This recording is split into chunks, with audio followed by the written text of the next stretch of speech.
I'm Terri Hemmert, and you're watching Taped with Rabbi Doug. We're gonna see Rabbi Doug. We're gonna see Rabbi Doug. We're gonna see Rabbi Doug on your TV tonight. But Daddy, I want to watch Monday Night Football. Forget about Monday Night Football. There's no other thing we're gonna watch on Monday but Rabbi Doug. Yeah, Rabbi Doug on TV tonight.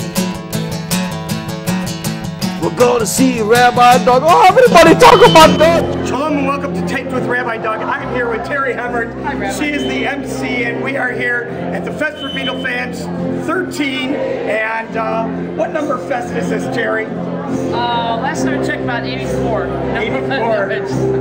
I couldn't count. 38. 38, something like that. And you've been part of it from the very beginning? Well, I was attending the first year, and then I started emceeing the second year. Very nice, very nice. Well, first of all, I want to tell you that we were sorry about your loss last year, and we hope that you should only have good memories. And we're glad to be back here. What do you think is the attraction that brings people back every year? The place is packed once again. There aren't any spots in parking here at the High Regency O'Hare. There's so many people here. What do you think is really the big attraction about the festival? Well, I think it's a celebration of the Beatles. The big attraction of the Beatles to me was great music, great connectedness. The four of them had this wonderful bond, and we all want to be part of that, and now we have this wonderful bond. It spreads. It's a great thing, and of course the guests are also excited. Great. All right, well, stay with us here on Taped with Rabbi Doug. More at Beatlefest 13. Shalom and welcome to Taped with Rabbi Doug. I'm here with Newby. He is the person who filled in as bass player for the Beatles back in, what year was that? It was 1960. 1960. Tell us a little bit about what was going on at that time and how you ended up doing this. Okay, well, the Beatles had just done their first tour in Hamburg, and the bass player at the time was Stuart Sutcliffe. Stuart Sutcliffe. And he took an interest in a German lady named Astrid, and he was invited by her parents to spend Christmas with them. So when the rest of the Beatles came back to Liverpool in December, Stuart stayed in Hamburg with Astrid. So the guys get back to Liverpool looking for gigs to play, but they got no bass player. And I was a good friend of Beatlefest at the time, and still am. You want to ask him? And we had played in a band together before Peter went to Germany. And so Peter got me to play bass. He's a channel player. And the rest is history. And the rest is history. It's very, very nice. Now, I hear you didn't become a professional bass player for a living, but do you still play regularly? Oh, sure. I play in a band at home. You know, it's an old band we play in the 60s and 70s music. And also, a friend of ours who played guitar with Blackjack, Peter Best and Ken Brown. We have a band which we call Blue Suede Feet, and we play all the stuff that I play tonight, all the Carl Perkins, Buddy Holly, Eddie Cochran, all the classic American rock and roll, the real rock and roll. I want to welcome you to Chicago and welcome you here to the Fest for Beatlefans 2013. It's amazing. It's a great place to be, and we're so glad to have you with us. I wish you much success, and he was a real Beatle. Newby, right here on Taped with Rabbi Doug. Stay with us. We'll be back here at the Fest for Beatlefans.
I'm Newby, who played with the Beatles in 1960, and you're watching Taped with Rabbi Doug.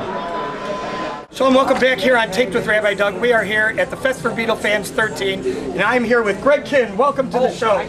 Rabbi Doug, it's an honor to be here. I am so stoked to be in the midst of all these Beatles fans. It's great. It's amazing, and you were amazing on stage, and we're going to see that soon. Oh. I just want to ask you, you have a new book out called Rubber Soul. This is a novel, I know, and you've taken historical facts about the Beatles themselves and included them as characters in a novel. Yeah. What gave you the idea to do something like that? The idea came from an interview when I was on the radio for many years doing the morning show. A DJ in San Francisco? Yeah, K-Fox Radio. And I got to interview Ringo twice and Paul twice and Pete Best a few times. And I asked them, you know, questions that were bugging me about the book. And when I asked Paul and George, Paul and Ringo, where the Beatles got their records, because, you know, those were hard to get, 45 American R&B 45s. They all gave me the same answer. We found them. We had a friend that was a merchant marine, and we had a friend of a friend, and that's how they got the records.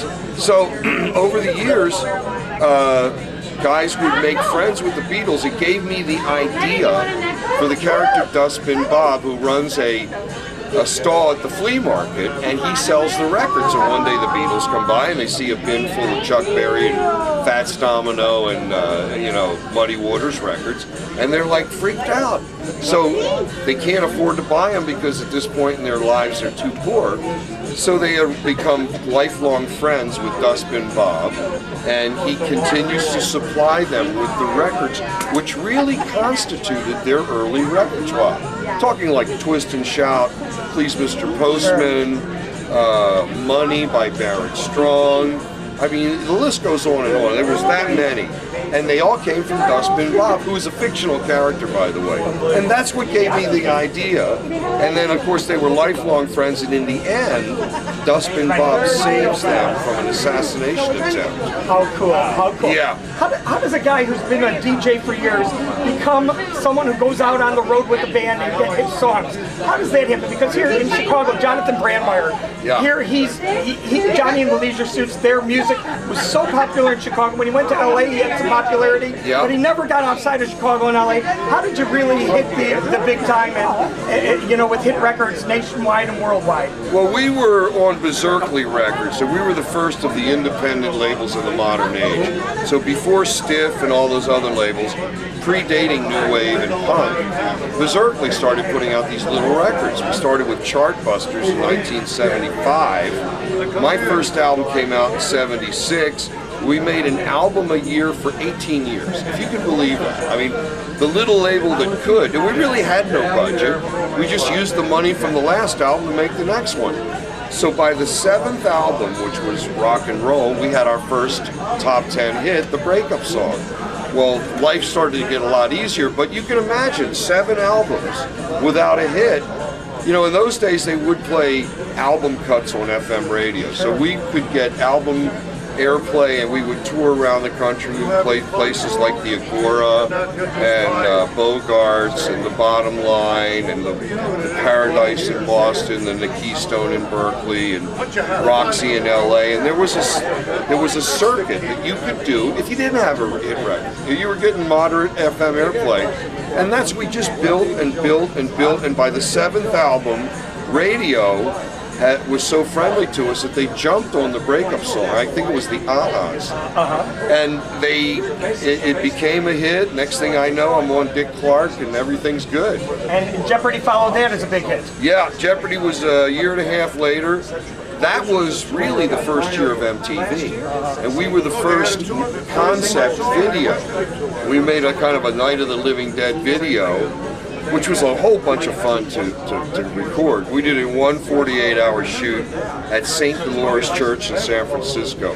And by the way, I'm going to hell for the things I did backstage at that church during that video shoot. God, if you could just forgive me. Those were my heavy partying days. Anyway, we cut the video, we gave it to MTV, they jumped all over because it was different. It wasn't live, it was a concept video, and that's what they were looking for. So it got a ton of airplay that first summer, and that's what really made it a hit. Wonderful. Well, great. I can't thank you enough for being on the show. Much success with your new book, Rubber Soul. I hope everybody will get that. If you want more information, send us an email, info@tvrabbi.com. I'll send you the information. Greg Kihn, welcome to Chicago. Welcome to the Fest for Beatlefans, and stay with us here on Taped with Rabbi Doug. I'm going to let the pros count it off, and I hope you enjoyed this song as much as I enjoyed writing it. Greg Kihn, with Liverpool at Beatles.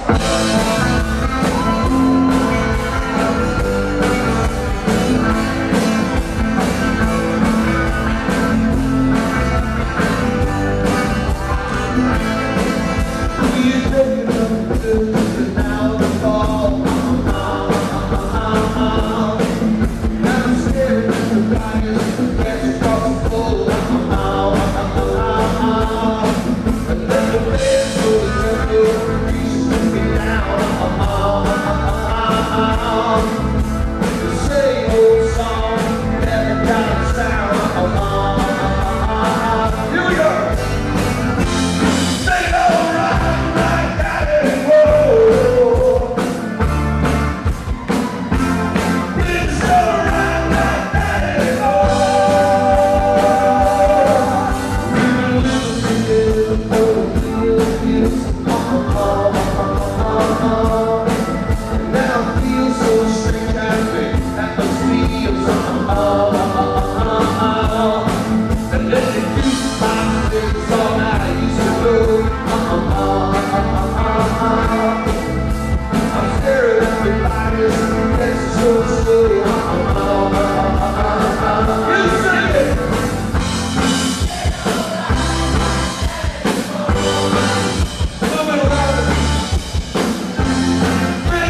I'm Greg Kihn, and you're watching Taped with the infamous Rabbi Doug.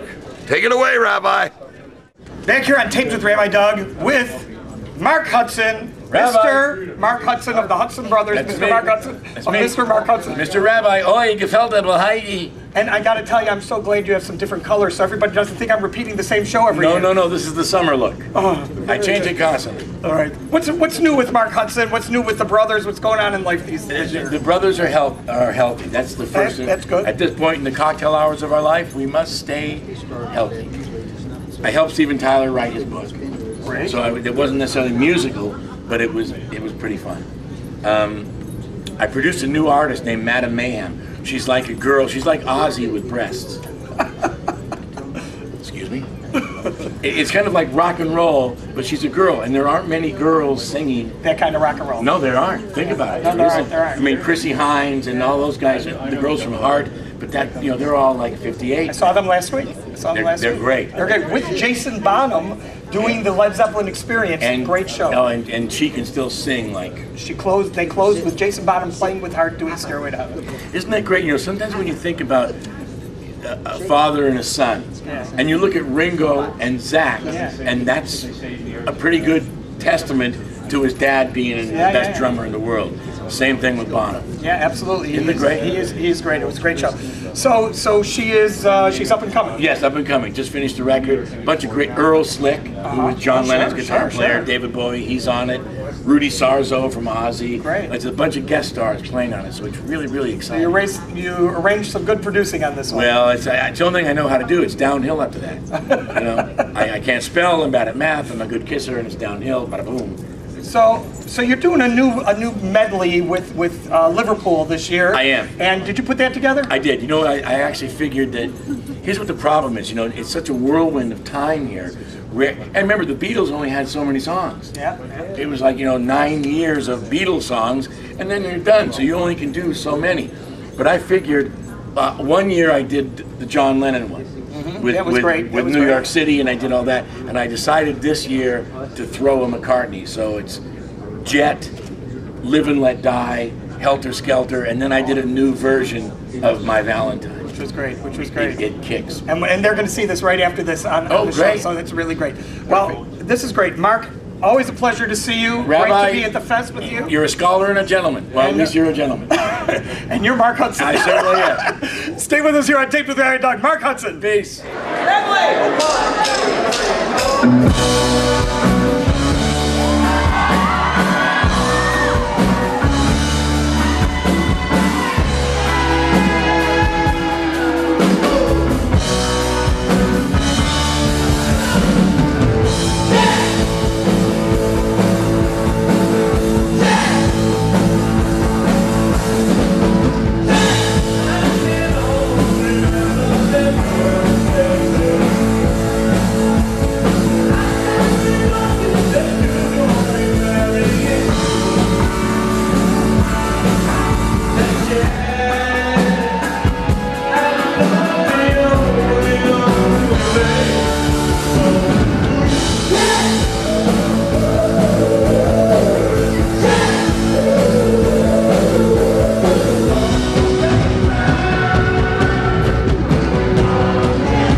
I'm Mark Hudson. You're watching Taped with Rabbi Doug.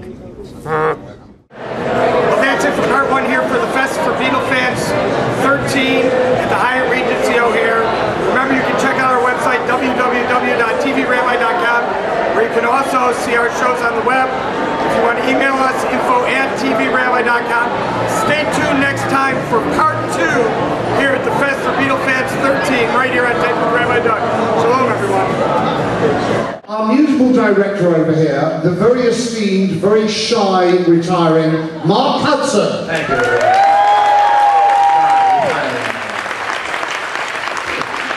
6'6" in his shoes, but he's not wearing shoes, he's just wearing sneakers. So he's slightly smaller, the beautiful, well-shaped and formed Joey Mollen.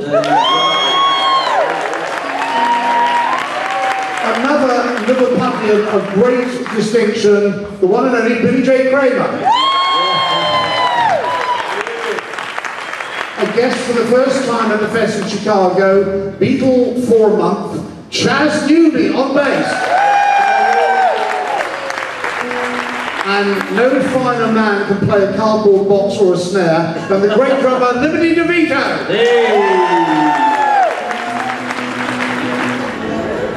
I'm Martin Lewis, I'm British and I'm Yiddish, and you're watching Taped with Rabbi Doug.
This has been a Tape with Rabbi Doug production.